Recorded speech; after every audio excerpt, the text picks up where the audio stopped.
Excellent. Okay. Well, thanks a lot, Ryan. So Constellation Software, as Ryan said, is a company that has nearly an unparalleled, or perhaps an unparalleled track record in the Canadian tech scene. So it's been around for a long time. We've looked at it many times in the past, but what really motivates me to take a look at it today as a Your Stock Our Take is when we were just at the World Outlook Conference. I spoke to one of our podcast viewers there, and he asked that we cover the company. I can't remember who it was, but because I talked to a lot of people that day, but I do remember my promise to take a look at it. So that's what we're going to do. Constellation Software, trading on the TSX stock exchange under the symbol CSU, almost a $5,000 stock price, so very high stock price value. 100 billion market cap company. So this is one of the largest companies in Canada, and just a little tiny yield, almost insignificant, at 0.12%. So what does the company do? They acquire, manage, and grow vertical market software businesses across diverse industries. So since the company was founded in 1995, they've completed over 500 acquisitions of software companies. Now, the company's stock price performance has been outstanding, both recently and over the long term. So if we just look over the past 12 months, a Constellation stock price has been up 33%. And this has been a pretty consistent return for the company over the last 10 years, 35% compound average return over this period of time. So very successful growth. Now, if we look at the company, essentially what they do, they're very acquisition focused. So they buy small to mid-sized software companies, and then they roll that into their business. My understanding is that these companies largely operate as individual entities, even after acquisition. But the company organizes its operations essentially into 6 major groups, and then new software companies that are acquired are essentially rolled into one of those groups. So in terms of the financial track record of this company, as I said, it's almost unparalleled in the stock market, one of the top performers for sure. So if we go back 10 years, compound annual growth in revenue was 21% per year, and then compound annual growth in normalized or adjusted EPS is about 25% per year. Growth in almost every year for adjusted EPS, and then good acceleration in that growth just recently in 2023. So here what I'm looking at is I can see that strong share price return that we've seen, 35% on average over 10 years, has been largely, although not entirely, driven by the growth in the earnings per share. So there has been some valuation expansion. The company has become more expensive over this period of time relative to the earnings, but most of that share price performance seems to be driven by the earnings per share growth.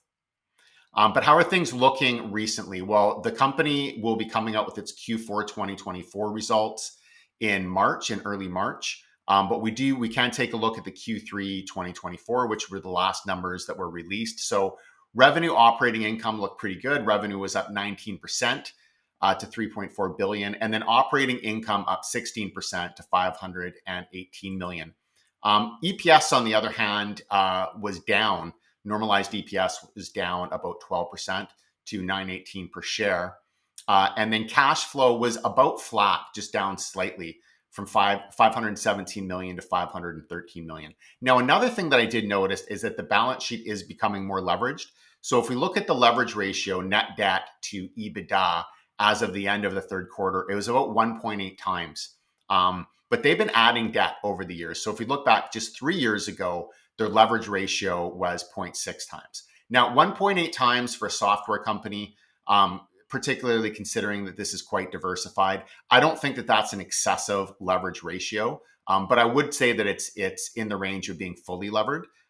So in terms of the balance sheet, no near-term concerns, but it is something that is worth monitoring, how high they want to push that leverage ratio and how dependent they are on using debt essentially to make acquisitions, because that's what I'm seeing here.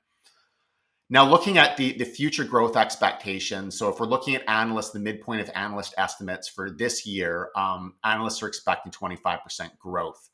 Now, so that appears that the growth rate is being maintained into this year, assuming they hit the analyst expectations. This puts the the price to earnings at about 65 times 2024 numbers. So say trailing earnings, and 50 times the expected 2025 numbers. So given the company's great track record, I can understand why it would trade at a premium. This is certainly what we would consider to be a premium valuation, especially for a company that is more focused on acquisition growth than organic growth.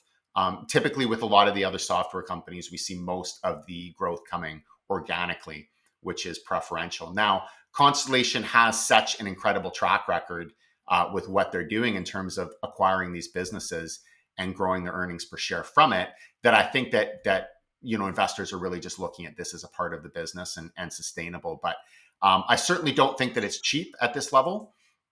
So what is our take on the company? Well, we do think it's an incredible company, an amazing Canadian tech success story, outstanding track record of growth and profitability. However, the valuation, certainly not cheap. A lot of that, good news is factored into the price already. We are monitoring the increasing reliance on debt. That's something to watch. And then also potentially a slowdown in earnings growth. So analysts aren't expecting earnings to slow. We did see slowing in Q3, which doesn't necessarily mean anything. Year-to-date numbers were still strong, but that's certainly something to watch out for, is whether or not that earnings growth can be maintained as the company is obviously growing off of a larger base. But bottom line, really good company, solid company, but not something we're necessarily running out right now to recommend as an undervalued story, more fairly valued with a good future. Yeah, it's a company that's hard to bet against. I mean, obviously, I would never, but that's the thing. It's you got to stomach paying up, for the incredible track record. Yeah, and it's Yeah. not that valuation is ridiculous. It's not like we're Mhm. looking at 100 times earnings or in the Yeah. high, close to 100 times. But a lot of software companies do tend to trade at premium valuations. I think you said it as well. I wouldn't bet against it if somebody said I wanted to take a position just because I believe in the story and the CEO. I would definitely understand that. But Yeah. just looking at the numbers, kind of on a price to value, it's I'd say fairly valued. I Mhm. think it's one of those companies, a great long-term capital compounder that you could buy on pullbacks, like put it on your radar. Yeah. And if there's a general market downturn and the company comes down 10, 15%, like you look at a chart, at times it does, nothing is going wrong with the business, but you can get it when it's on sale. It's kind of like buying steak when it's on sale. That's what you're going to do with this business. Pretty cheesy, but yeah, like it's a good adage to live by with a company like this, for Yeah. sure.